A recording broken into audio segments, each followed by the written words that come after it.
Welcome to Village's online service. 빌리지 온라인 예배에 오신 것을 환영합니다. 오늘 함께 해주셔서 너무 감사합니다. 빌리지에 처음 방문하셨으면 info@villagebibolton.com으로 이메일 주소를 주시면 주중에 소식 수신과 공동체와 연결될 수 있습니다. 오늘 예배에서는 다문화 커뮤니티를 축하하려고 합니다. 중국인 형제자매님들과 히스패닉 펠로십에서 예배 인도를 해주시겠고 또 음력설 축하를 함께하고 더 많이 배우고자 합니다. 저번 주에 응답하는 예배라고 하는 새로운 구성과 요소를 소개했었습니다. response.villagebibolton.com 온라인 양식에 이번 주 말씀을 어떻게 받으셨는지 성찰과 바람직하게 주님께 나가는 마음을 적어 나누실 수 있습니다. 성도들의 진실한 반응은 지속적으로 성장하고 서로 의지하여 성숙할 수 있게 예배에 있어 너무도 공유하고 싶은 것입니다. 지난주 예배 말씀의 진실한 반응들을 오늘 예배에서 함께 나누겠습니다. 코비드가 시작된 이후로부터 예배 첫 순서로 성도님께서 어디에 계시든지 함께 촛불을 켜고 있습니다. 촛불은 우리와 함께하는 그리스도를 상징하고 어우러진 공동체로서 우리가 함께하고 있다는 것, 또 우리 공동체와 이웃, 그리고 나라에 대한 기도이고 평화를 위한 기도입니다. 초가 준비되셨으면 지금 촛불을 함께 밝히겠습니다.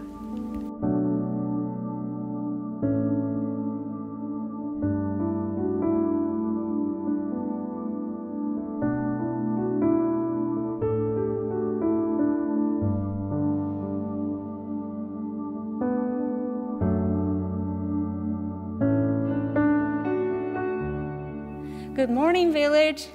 It is wonderful we can gather here together to worship our Lord and our God. Would you please pray with me? Our Father in heaven, hallowed be your name. Your kingdom come, your will be done on earth as it is in heaven. Give us today our daily bread. Forgive us our debts, as we also forgive our debtors. And lead us not into temptation, but deliver us from the evil one. For thine is the kingdom, and the power, and the glory forever. Lord, please help us to tune our hearts to sing your grace. In Jesus' name, amen. Now, wherever you are, Village families, would you please join us to worship our Lord and God in spirit and in truth.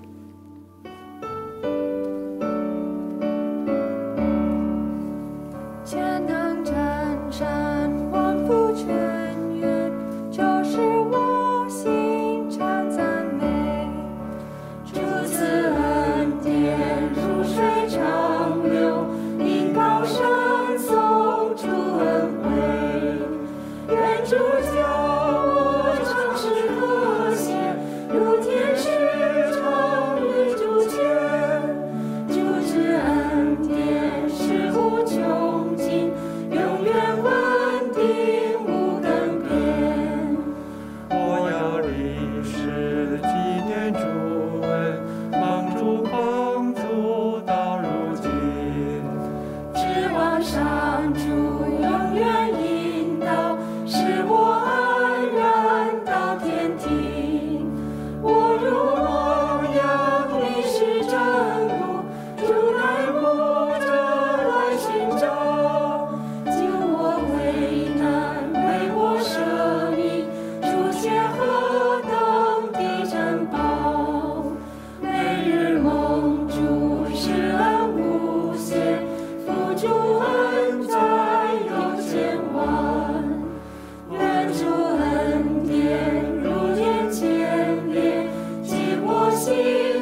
新年快乐 Happy New Year. 새해 복 많이 받으세요. 안녕하세요.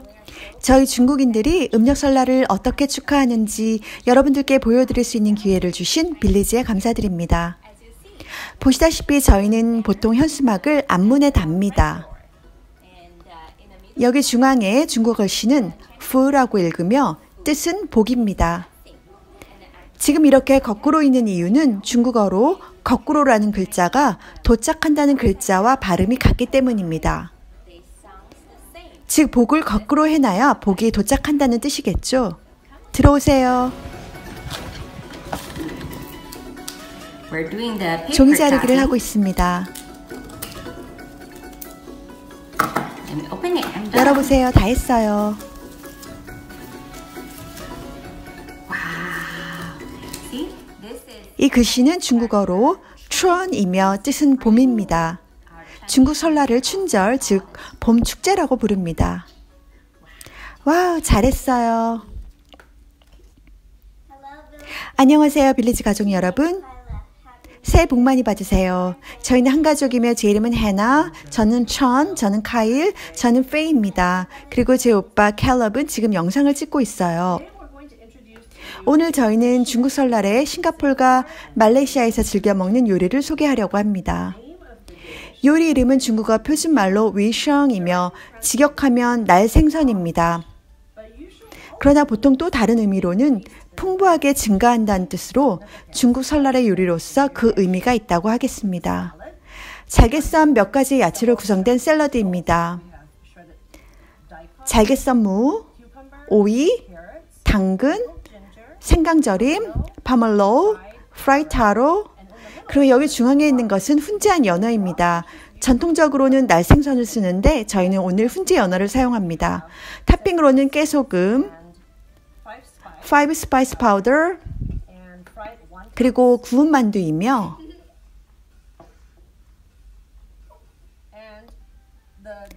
드레싱은 라임 주스가 가미된 자두 소스입니다.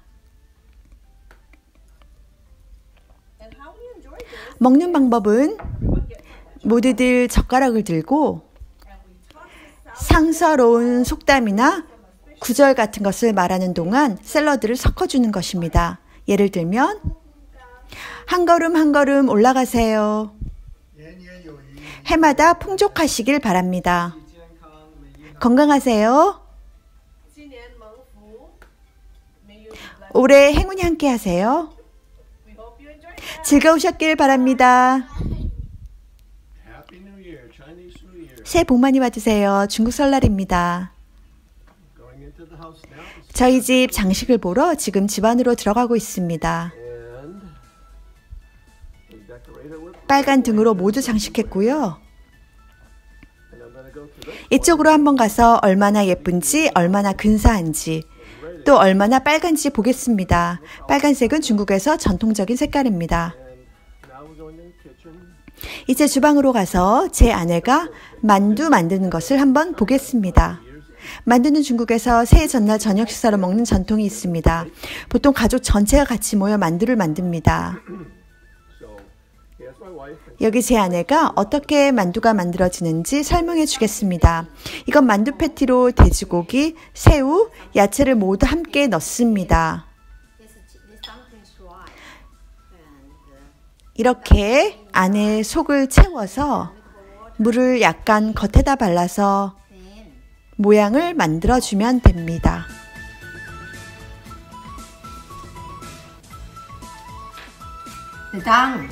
됐네요. 새해 복 많이 받으시고 돈 많이 버세요.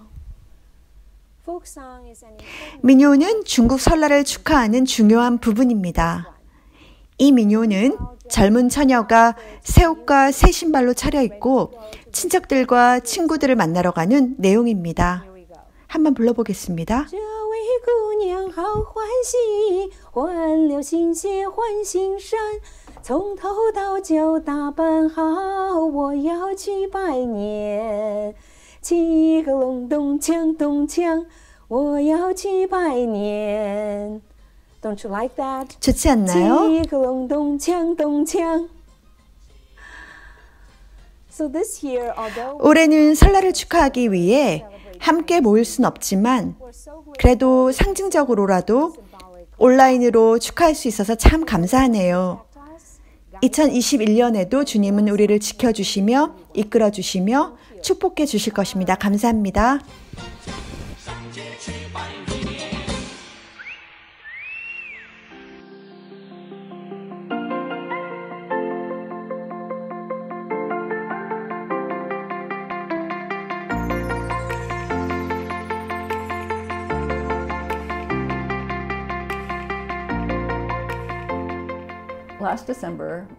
지난 12월 남편 란과 저는 입양된 손녀 소피아와 조나와 함께 세대간 예배 중 광고를 발표하는 기획을 가졌습니다. 그리고 여러분들과 제 이야기를 나누라는 요청을 받았을 때 체니와 제가 어떻게 처음 만났는지 이야기하는 것이 재미있을 것 같았습니다. 약 15년 정도 되돌아가겠습니다. 그때 저는 10년 동안 운영하던 개인 사무실을 닫았습니다. 저는 꿈의 직업을 그만두었습니다. 두 자녀는 대학에 다니고 있었고 저는 지루해서 다시 풀타임 직업을 찾고 있었습니다. 그러나 하나님은 언제나 같이 저와 다른 계획을 가지고 계셨습니다. 우리는 계획 세우기를 좋아하지만 언제나 하나님의 계획은 우리의 계획보다 훌륭하십니다. 저는 당시 정규직을 찾고 있었습니다. 계속 이력서를 쓰고 있지만 무시당했습니다. 그래서 저는 계속 인내하고 있었지만 좌절감을 느꼈습니다. 어느 날 친구와 이야기를 나누게 되었습니다. 킴, 제가 일하는 오페어 제 에이전시가 가족들과 함께 일할 오페어 카운슬러를 찾고 있어요 라고 친구가 알려줬습니다. 저는 에이전시를 찾아보고 생각해 보았습니다. 하지만 그것이 파트타임인 걸 알게 되고 매우 낙담했습니다. 월급도 작았기에 어떻게 할지 몰랐습니다. 당시 제일 라이프 그룹에게 이 문제에 대해 기도해 달라고 부탁했습니다. 한 자매님이 저에게 와서 다른 잃을 게 뭐 있죠? 일하다가 다른 직업을 찾으면 언제든지 그만둘 수 있잖아요. 그 자매님의 말씀이 맞다고 생각했습니다. 저는 취직하게 되었고 그 일이 재밌었습니다. 저에게는 성장한 두 자녀가 있습니다. 그 아이들을 키웠기 때문에 다른 나라에서 오는 소녀들을 돕고 격려할 수 있을 거라고 생각했습니다. 일은 정말 재미있습니다. 저는 학생 아이들과 그 가족들과 함께 일합니다. 한 달에 한 번씩 재밌는 액티비티도 합니다. 그 시간을 통해 아이들을 데리고 나가 영어를 가르치고 서로 교류하게 하고 포틀랜드를 알아갈 수 있도록 도와줍니다. 포틀랜드 지역의 작은 에이전시였기 때문에 상담원은 단 2명이고 학생 수도 제한되어 있었습니다. 제 학생 중 한 명이었던 친이가 언제 중국에서 왔는지 기억할 수 없습니다. 그녀는 여기에 있는 동안 일주일을 저희 가족과 함께 살 기회가 있었습니다. 여름방학이라 저희 두 딸들도 집에 있었던 걸로 기억합니다. 친이는 정말 저희 가족과 유대감을 갖게 되었습니다. 그녀는 제 딸들과 남편을 알게 되었을 뿐만 아니라 저희 부모님을 만나서 온 가족과 함께 시간을 보내게 되었습니다. 그녀는 정말 우리 가족의 일원이 되었고 집을 떠나 있는 친이에게 우리는 그녀의 오래곤 가족이 되었습니다. 그녀가 떠났을 때 저희는 슬펐습니다. 하지만 지속적으로 연락하고 지냈고 몇 년 후 그녀는 이메일로 PSU에 갈 것이라고 말했습니다. 친이가 포틀랜드로 돌아온다는 얘기에 저희는 너무 기뻤습니다. 친이가 이곳에 도착한 후 그녀는 빌리지 교회와도 협력하는 포커스라는 단체와 연결되었습니다. 저는 친이도 거기에 참석하도록 격려했고 그녀는 가끔 나가며 좋아했습니다. 그곳은 유학생을 상대로 사역하는 기독교 단체이며 금요일 저녁에 모임을 갖고 교회와 그의 환경과 비슷합니다. 저는 친이가 PSU에 있는 동안 그 여정을 함께 걸었습니다. 친이는 라이언을 만났고 그들은 데이트를 시작했고 결혼도 했습니다. 그래서 라이언이 저의 삶에 들어오게 되었습니다. 그들이 결혼하면서 저희는 저희와 가까이 이사오라고 요청했습니다. 저희는 그들과 더 많은 시간을 보내고 싶었습니다. 그들과 함께 가는 여정은 재밌었습니다. 친이가 소피아를 임신했을 때 저희는 손잡을 계획이 없었습니다. 저는 우리에게는 손자가 없을 거라고 생각했습니다. 그래서 저희는 소피아에게 입양된 조부모가 되었고 이 가족이 성장하고 조나를 낳는 것을 보는 것은 즐거웠습니다. 지금 저희에게는 2명의 친손자가 있지만 소피아는 저희의 손녀이기 때문에 특별합니다. 어쨌든 이 이야기를 요약하자면 우리는 우리의 계획을 세우는 것을 좋아하지만 하나님은 하나님을 가지고 계십니다. 그리고 하나님의 계획은 항상 더 좋습니다. 저는 당신이 무언가를 하도록 유도되었거나 무언가에 대해 생각하게 있다면 당신에게 도전하고 싶습니다. 비록 그것이 개인적인 관점이나 세상적인 관점에서 말이 되지 않거나 당신이 생각한 것이 아닐 수 있습니다. 뿌리치지 마십시오. 그것에 대해 기억하십시오. 생각해 보시기 바랍니다. 하나님의 길이 우리보다 낫고 그분의 계획이 더 낫습니다. 여러분이 그분의 부르심을 따르고 그분의 부르심에 순종한다면 무엇을 할 것인지 아시는 하나님은 여러분에게 평화를 줄 것입니다. Thank you.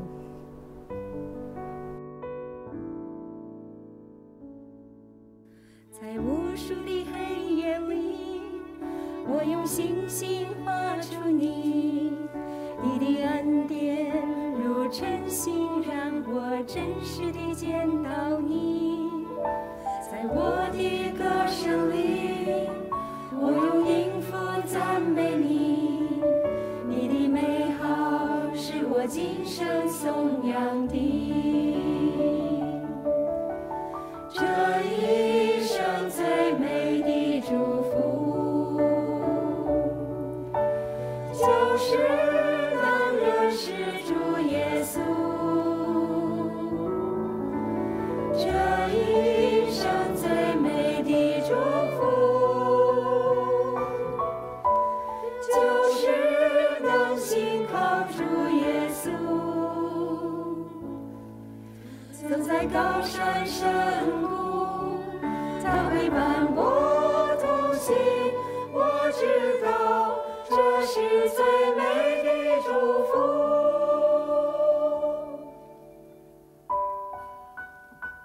Whether on the mountaintop or in the valley, our Lord Jesus walks with us always.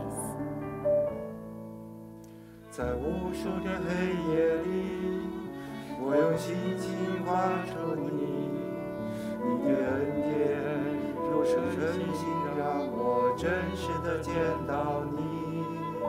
在我的歌声里，我用音符赞美你，你的美好是我今生颂扬的。这一生最美的祝福，就是能认识主耶稣。这一生最美的祝福，就是能信靠主耶稣。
Matthew 16:13 through 19.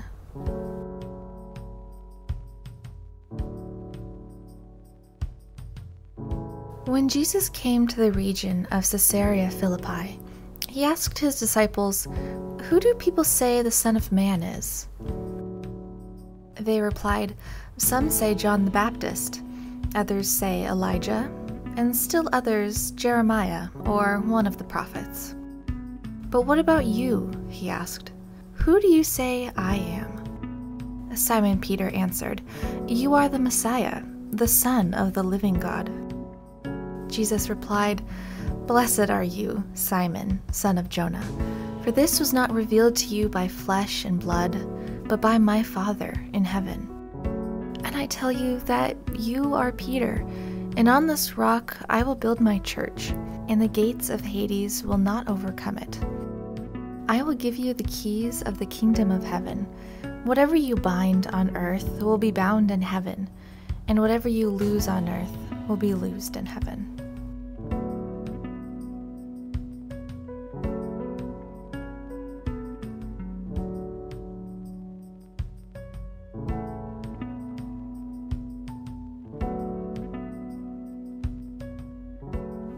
지난 주일부터 Re-Village라는 새로운 말씀 시리즈로 말씀을 성찰하고 있습니다. Re-Village, Regarding Village, Village에 대해서, Relaunching Village, 다시 시작하는 Village, 그리고 Reshaping Village, 다시 빚어지는 Village 말이죠.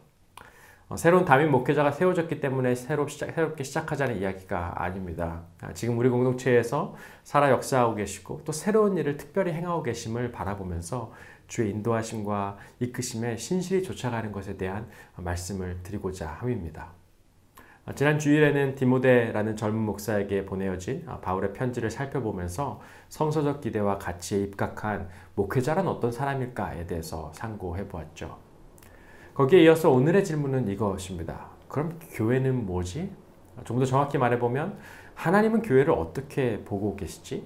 하나님의 교회는 어떤 의미이시지? 교회를 향해 하나님께서 갖고 계신 기대와 소망은 무엇이실지. 지난 주일에 목회자에 대한 다양한 견해들과 기대들이 있다는 점에서 대략 살펴보았던 것처럼 교회에 대해서도 다양한 기대들과 소망들을 우리는 가지고 있는데요.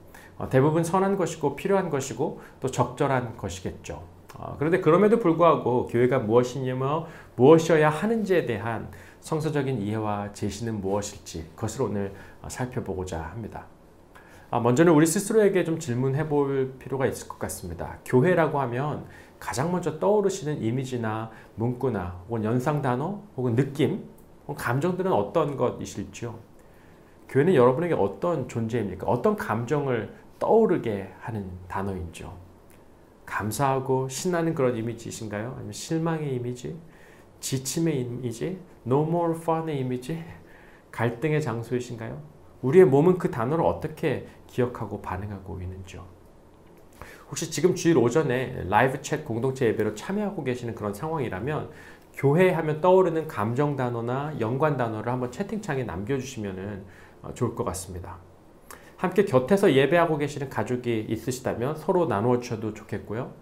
또 혼자 예배에 참여 중이시라면 혼자서라도 좀 소리내어서 한번 말씀해 보시면 어떠실지요? 그 연상 단어가 무엇인지 말입니다. 생각만 하는 것과 말하는 것은 또 다르니까 말이죠. 어떤 분들은 정말 좋은 기억들이 있으실 것 같습니다. 매우 귀하고 감사한 일입니다. 반면 어떤 분들은 갑자기 멍하여지고 이 오래된 질문이 참 신선하게 느껴지게 계시는지도 모르겠습니다. 너무 관성적으로 그동안 신앙생활을 했었나? 라는 질문이 드시는 분도 혹 계실지 모르겠습니다. 그리고 지금 이렇게 예배에 참여하고 계신 분들 중에는 교회에 실망하여서 지역교회에는 참여하는 일을 이미 포기하신 분도 계심을 알고 있습니다. 교회에 실망하고 갈등과 분열에 화가 났었고 미성숙함에 좌절했고 배신감을 느꼈고 뭔가 소비된 느낌이 들어서 그저 포기해버리신 분들, 더 이상 교회에 기대하는 바는 없고 그저 교회에 가지는 않겠지만 혼자서 신앙생활 잘해보는 게 더 낫겠다라는 확신이 드시는 분들도 있으실지 모르겠습니다. 그리고 우리 중엔 여전히 교회에 대한 소망을 가지고 계시기에 좋은 교회를 지금 찾고 계신 분도 계시리라 싶습니다. 우리 중 어떤 분은 오늘날의 교회들이 너무 정치적이라며 한탄해 하실지도 모르겠고요. 또 우리 중 어떤 분들은 오늘날 교회들이 너무 사회적 이슈와 정의에 무관심하고 상식과는 동떨어져 있다라고 한탄해 하실지도 모르겠습니다. 요즘 한국 뉴스를 연일 장식하는 교회들에 대한 뉴스를 접하며 또 미국 뉴스를 연일 장식해왔던 교회들의 뉴스를 접하며 여러분은 어떤 느낌과 감정을 가지고 계시는지요? 교회는 도대체 무엇이며 어떠해야 하는 것일까요? 제가 구글에서 church라고 검색해 보니까 가장 먼저 뜨는 게 메리암 웹스터 사전에서 교회란 그리스도인들의 공적 예배 장소이다 라고 나오더군요.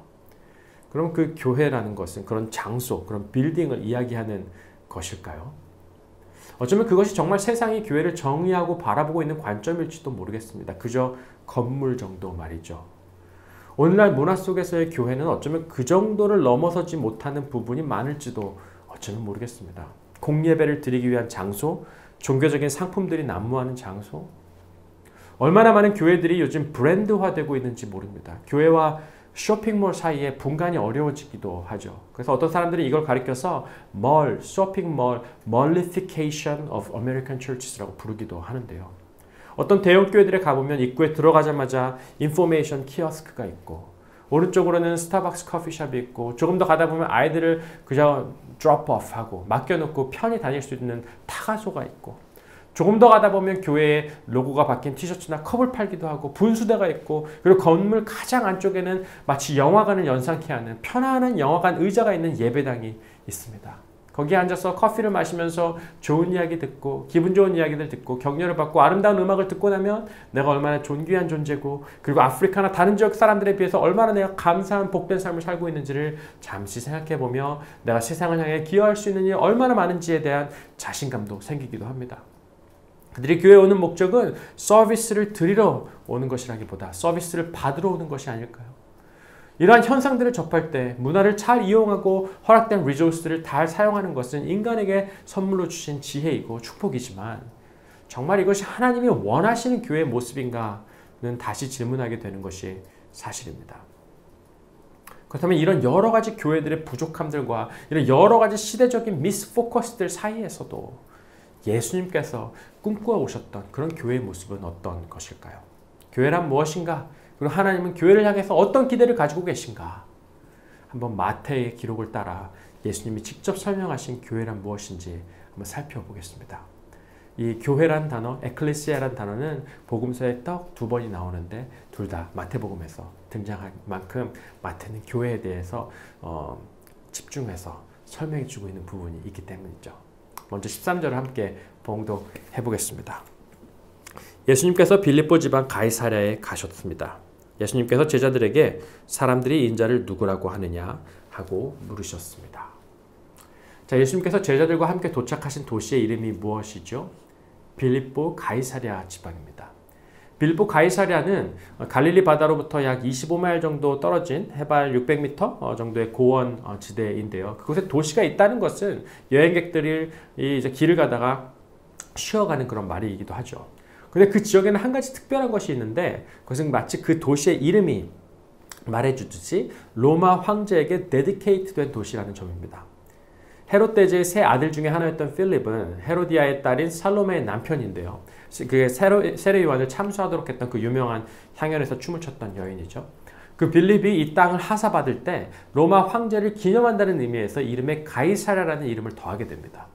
그러니까 이 도시 정중앙에는 로마 황제 시저의 큰 동상이 있고 이곳저곳에 시저와 로마 제국의 위엄을 드러내는 기념비와 기념품들이 있었다는 것이죠. 또한 빌립보 가이사랴 근처에는 판이라고 불리우는 그리스 로마 신화의 그 다산의 신이 탄생한 곳으로 여겨지는 그런 동굴도 있었는데요. 때문에 그 도시 곳곳에는 로마 황제 시저의 동상과 더불어 판 그리고 여러 이교 동상들의 신동상들의 기념품들이 가득한 그런 도시입니다. 이 빌립보 가이사랴의 고원지대를 제자들과 함께 오르신 이 갈릴리 시골 사람 예수. 아마도 고된 여행으로 인해 그분의 얼굴은 지쳐 있으셨을 듯하고 그리고 그분의 두루마기 옷과 신에는 심지어 그분의 뺨과 머리에도 헝클어진 머리와 함께 먼지가 자욱히 묻어져 있었을 것 같습니다. 그리고 그 정중앙에 있는 거대하고 위험 있으며 화려한 시저의 동상들과 여러 신상들을 한번 쭉 둘러보시고는 예수께서 그의 제자들에게 물으십니다. 사람들이 인자를 누구라 하느냐. 제자들 역시도 그 도시의 화려함과 신성함에 압도되어서 혹시 우리 주님이 기가 죽으셨나 눈치를 살피며 하나둘씩 그들이 그동안 들었던 이야기들을 기억해내며 이야기하죠. 더러는 세례 요한, 더러는 엘리야, 더러는 예레미야나 선지자 중에 하나라 하더이다. 다시 말해 분명 하나님의 사람이 맞다고 생각하는 것 같기는 합니다 라는 말이죠. 그래서 예수께서 다시 물으십니다. 그러면 너희는 나를 누구라고 하느냐. 그래서 베드로가 뭐라고 대답하죠? 16절을 보면요. 시몬 베드로가 대답했습니다. 주님은 그리스도시며 살아계신 하나님의 아들이십니다. 정확하게 보면 주님이라는 말보다 you are입니다. 당신은 그리스도이시고 살아계신 하나님의 아들이십니다. 이 그리스도라는 말은 예수님의 last name이 아니라 메시아라는 히브리어 단어를 헬라어로 번역한 표현입니다. 히브리어의 메시아와 헬라어의 그리스도는 같은 단어인데요. anointed one, 기름 부음 받은 자라는 의미이죠. 구약에서는 세 종류의 사람들이 기름 부음을 받았는데요. 그것이 누구냐면 왕, 또 제사장, 그리고 선지자들입니다. 구약에 하나님이 기름 부으시며 사람을 세우시는 장면이 등장한다면 분명히 셋 중에 하나입니다. 그런데 그리스도 메시아라는 표현은 이 셋 중에 어떤 예수님의 역할을 의미하는 것일까요? All of them, 모두이죠. 당신은 그리스도이십니다. 당신은 메시아입니다. 라는 베드로의 고백이 의미하는 바는 당신은 우리의 왕이시고 제사장이시고 선지자이십니다. 라는 고백이죠. 그리고 마가복음과 누가복음은 여기까지만 기록하는데요. 마태는 당시 베드로의 고백을 조금 더 자세하게 기록을 합니다. 베드로가 고백하기를 주는 그리스도시요. 그 다음에 뭐라고 하죠? 살아계신 하나님의 아들이시니이다. 무슨 말이죠? 주님, 저 거대한 동상들, 화려해 보이지만 모두 죽은 것 같은 동상들입니다. 죽은 자들의 형상이고 죽은 자들의 아들의 형상입니다. 하지만 당신은 유일하시고 살아계신 하나님의 아들이십니다.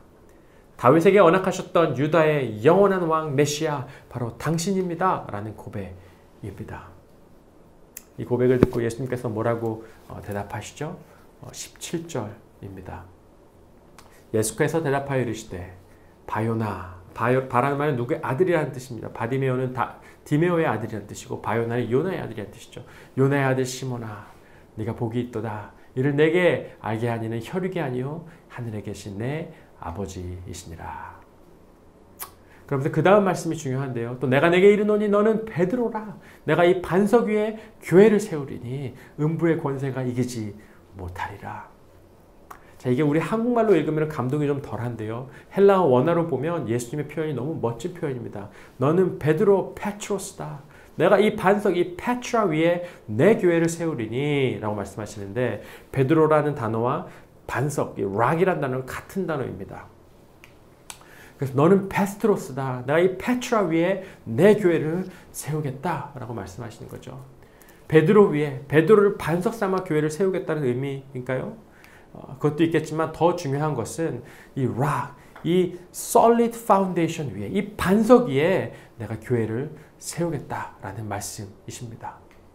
다시 말해 베드로를 통해 교회를 세우시겠다라는 대목에 더 중점을 두기보다는 예수께서 이 firm foundation 안에 교회를 세우시겠다는 대목이죠. 영어로 하면 I will build my church on this rock입니다. 누가 세우시겠다는 것이죠? 예수님이. 이것이 바로 교회의 소망입니다. He will build his church.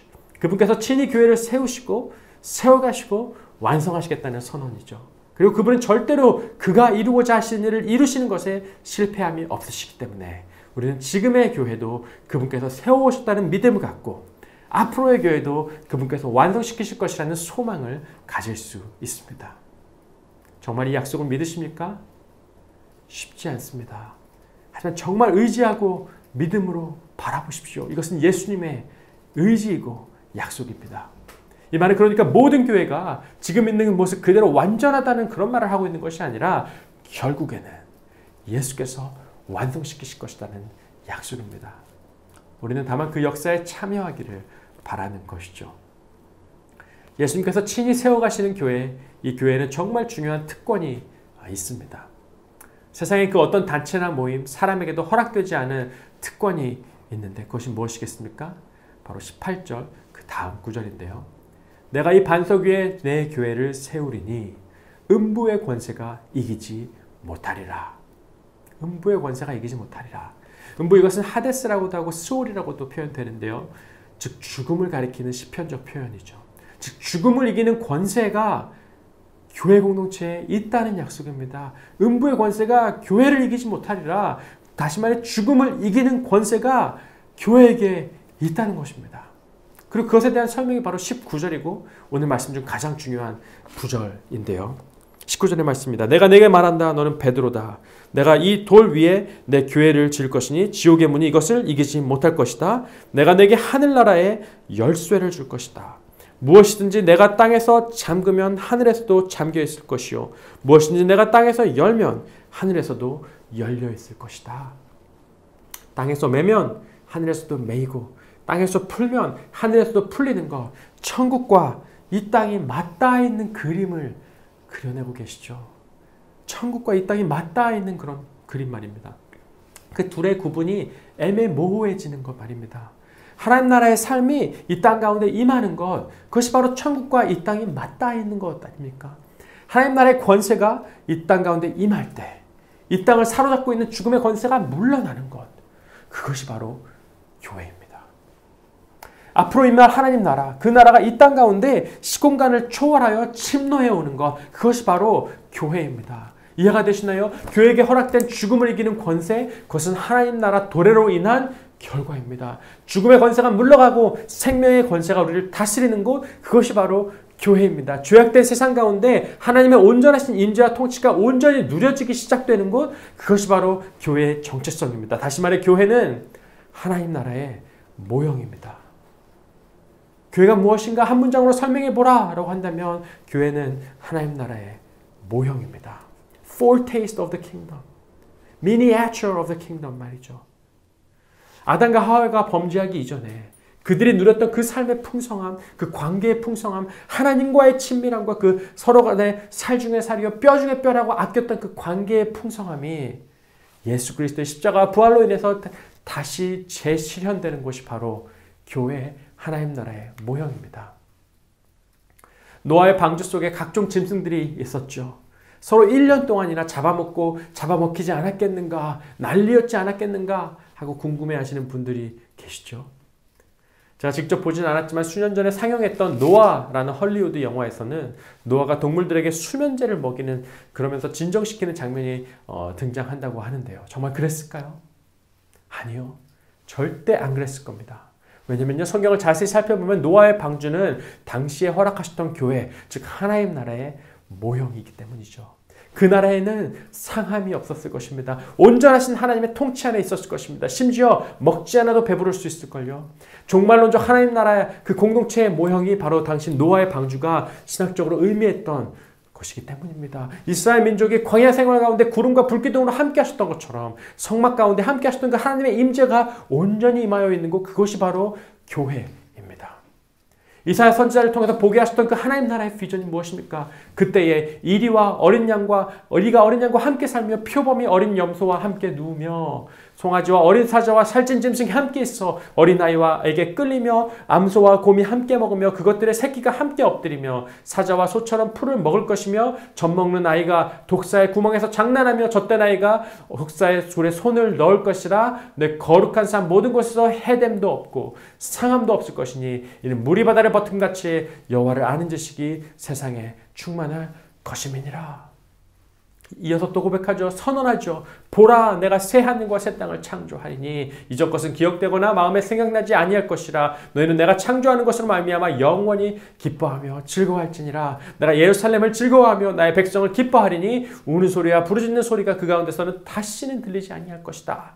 그들이 부르기 전에 내가 응답하겠고 그들이 말을 마치기 전에 내가 들을 것이며 이리와 어린 양이 함께 먹고, 이게 음부의 권세가 있는 세상에서 가능한 말입니까? 그러나 이것은 하나님 나라에서 약속하신 하나님의 선포입니다. 사자가 소처럼 짚을 먹을 것이고 뱀은 흙을 양식으로 삼을 것이니 나의 성산에서는 해함도 없겠고 상함도 없으리라. 여호와께서 말씀하시니라.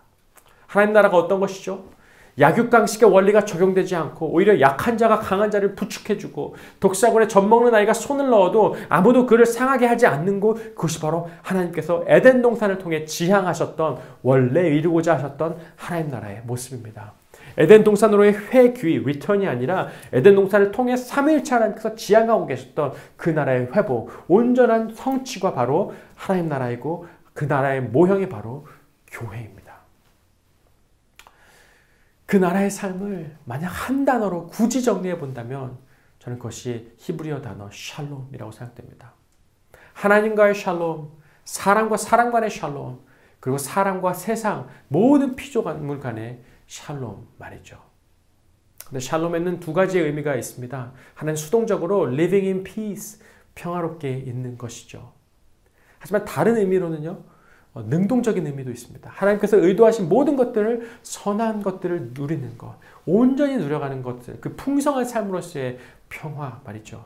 그냥 바이올렌스가 없고 폭력이 없고 아픔이 없는 것도 평화이겠지만 그보다 더 능동적인 의미로서 모든 것을 누려가는 평화라는 것이 있다는 것입니다. 예를 들어 하나님과의 샬롬이, 하나님과 관계가 회복된 것만이 샬롬이 아니라 하나님의 풍성함을 누려가는 것이 샬롬이 아닙니까? 마찬가지로 이 땅에 있는 모든 것들 가운데서 하나님 창조하신 모든 세계와 우리 형제와 자매들의 삶과 관계 속에서 그들에게 허락하신 모든 유니크한 것들, 아름다움을 누리는 것이 바로 샬롬입니다. 타 민족과 타 세대가, 타 문화가 함께 거하며 샬롬하는 것, 누려가는 것, 배워가는 것, 함께 온전하여지는 것, 그것이 바로 다가올 하나님 나라 교회입니다. 교회는요, 하나님 나라의 모형입니다. 하늘과 이 땅이 맞닿아 있는 유일한 연결점입니다. 그것이 바로 예수께서 바라보시고 꿈꾸시는 교회입니다. 하나님 나라의 모형, 하늘과 이 땅이 맞닿아 있는 유일한 연결점 말이죠. 자, 그런데 이 놀라운 초청에는 한 가지 단서가 좀 있습니다. 한 가지 조건이 있습니다. 그것이 무엇이냐면요, 19절의 첫 번째 문장인데요. 내가 천국 열쇠를 너에게 주리니 라는 대목입니다. 자, 교회는 하나님 나라의 모형입니다. 하늘과 이 땅이 맞닿아 있는 유일한 연결점입니다. 근데 교회에게 무엇이 주어졌죠? 열쇠를 내게 주리니 라고 하셨죠. 열쇠의 역할은 열거나 닫거나 하는 것입니다. 열면 열리는 것이고 닫으면 닫는 것이 열쇠입니다. 자, 그럼 한번 질문해 보고 싶습니다. 우리는 그 열쇠를 갖고만 있는가? 아니면 열고 있는가? 아니면 닫고 있는가? 교회가 하나님 나라의 모형이고 하늘과 땅이 맞닿아 있는 유일한 연결점이라면 교회가 그 열쇠를 연다면 그것은 하늘과 땅의 통로가 되는 것이고 교회가 그 열쇠를 닫고 있다면 그것은 하늘과 땅의 유일한 장애물이 되는 것이 아니겠습니까? 스스로에게 질문해 보십시오. 우리는 통로인가? 장애물인가? 오늘날의 교회는 지금 통로인가? 장애물인가? 나의 삶은 하나님 나라의 통로인가?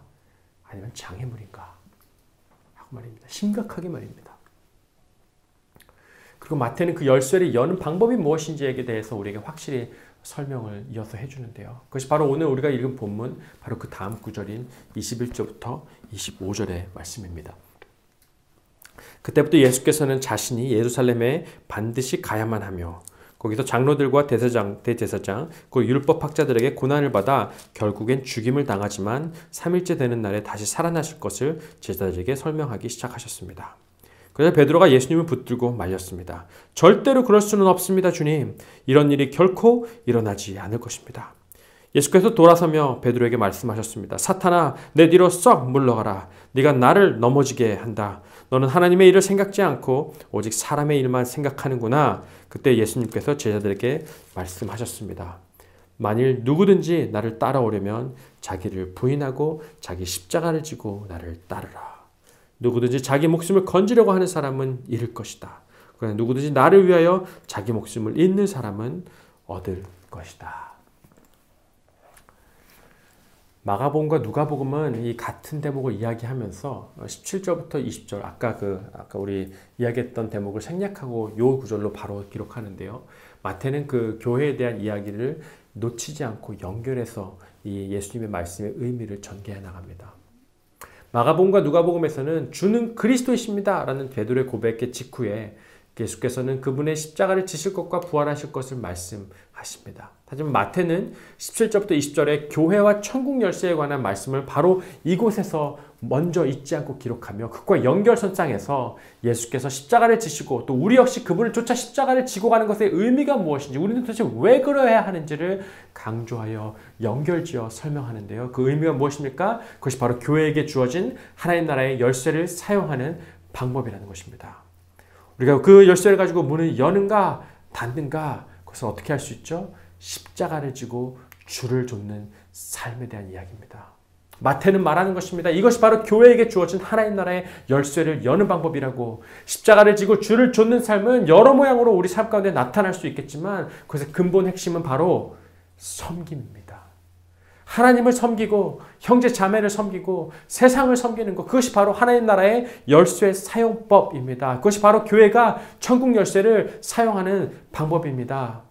왜 지상교회는 하나님 나라의 모형과 거리가 멀어지게 느껴지니까? 서로 섬기지 않기 때문입니다. 어떻게 하면 교회가 하늘과 땅이 맞닿은 하나님 나라의 모형처럼 정말 될 수 있겠습니까? 섬김이 정답입니다. 어떻게 하면 교회가 싸우지 않고 영원의 샬롬을 살아낼 수 있을까요? 섬김이 정답입니다.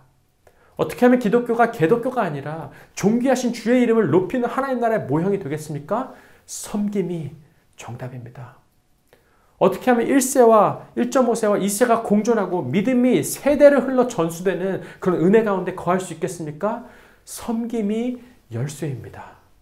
어떻게 하면 다문화와 다민족이 도대체 공존할 수 있고 함께 하나님의 온전하신 샬롬을 누릴 수 있겠습니까? 섬김이 열쇠입니다.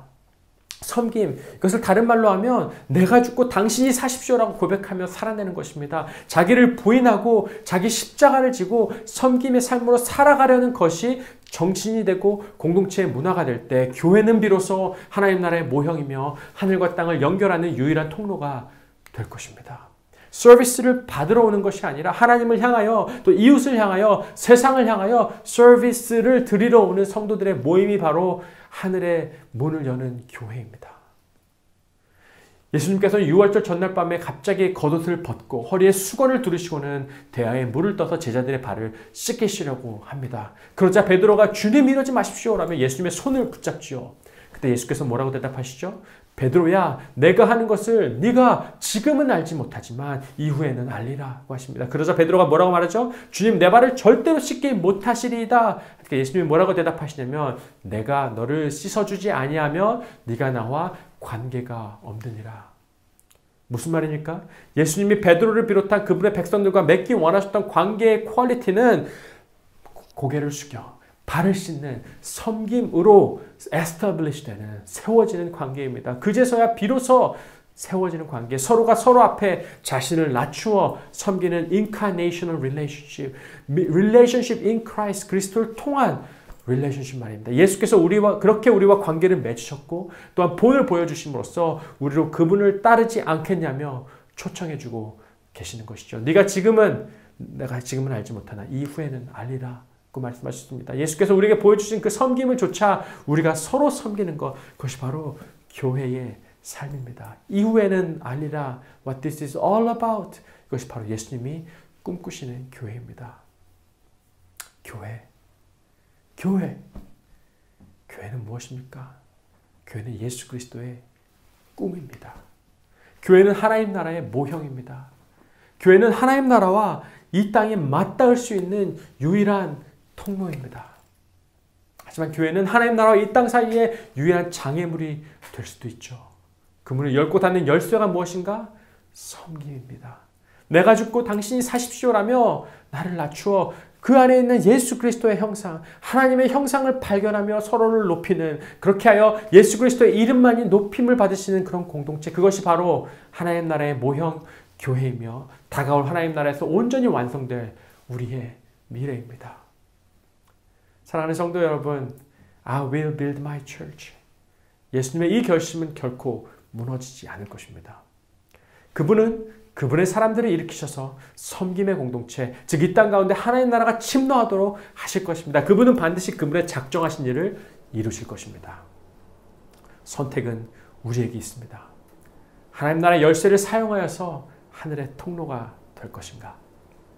아니면 열쇠를 닫아버려서 하늘의 장애물이 될 것인가? 우리의 선택은 무엇입니까? 오늘 여러분의 선택은 무엇이십니까?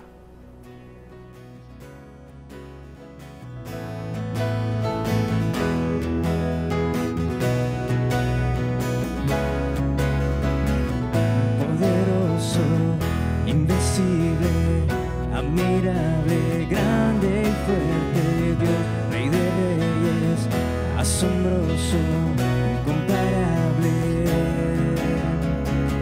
Eres increíble, todopoderoso, grande, eres increíble. Venciste las tinieblas, Cristo exaltado estás. Oh, oh, oh.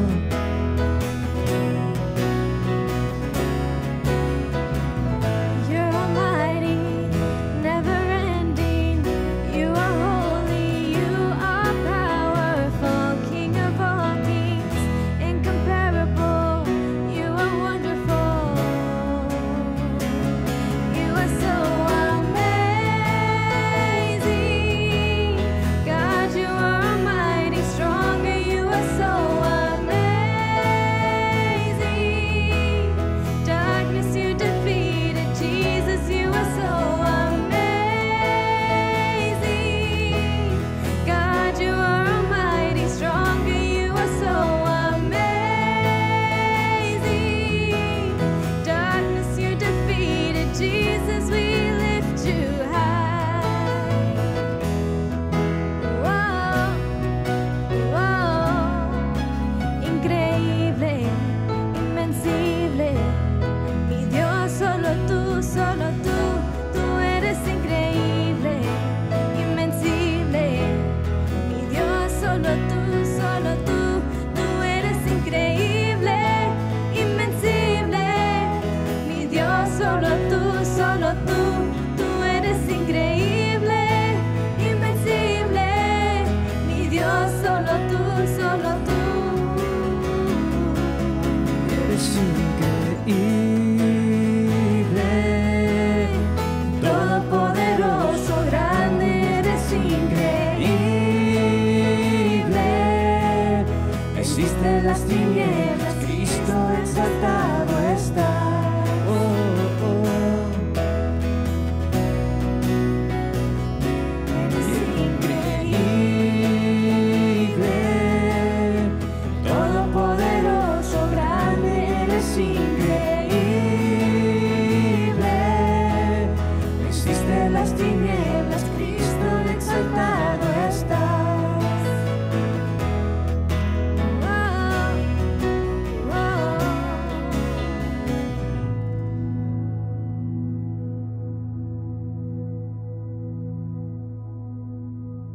Que la paz de Cristo sea con cada uno de ustedes. Es un privilegio ser parte del cuerpo de Cristo y es un privilegio ser parte de esta iglesia Village porque somos una iglesia multicultural. Si le abriésemos el corazón a Dios, veríamos muchas banderas dentro del corazón. Es maravilloso ver a nuestras comunidades glorificando el nombre de Cristo en una sola unidad, en Cristo Jesús. Es para mí un privilegio el poder concluir, bendecirte en el nombre de Cristo, saber de que en Él somos más que victoriosos. Que la paz de Cristo sea contigo, con cada uno de tu familia y bendiciones de parte de todos nosotros. Un abrazo para ti.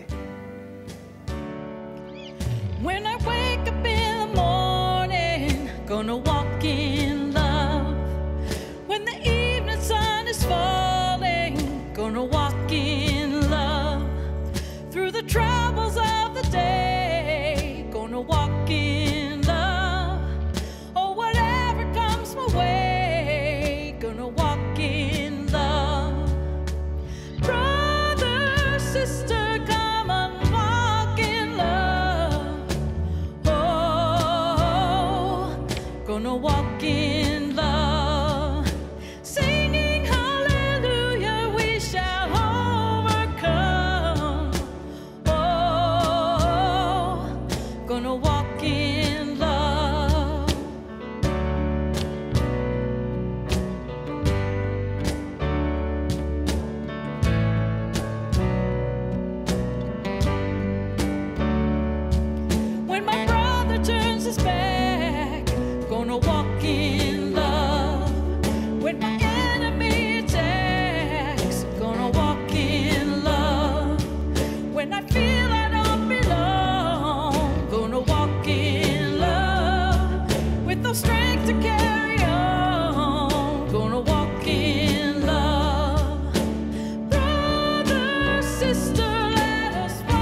walk in love. Sing it loud now. Whoa, gonna walk in love. Last time. Whoa.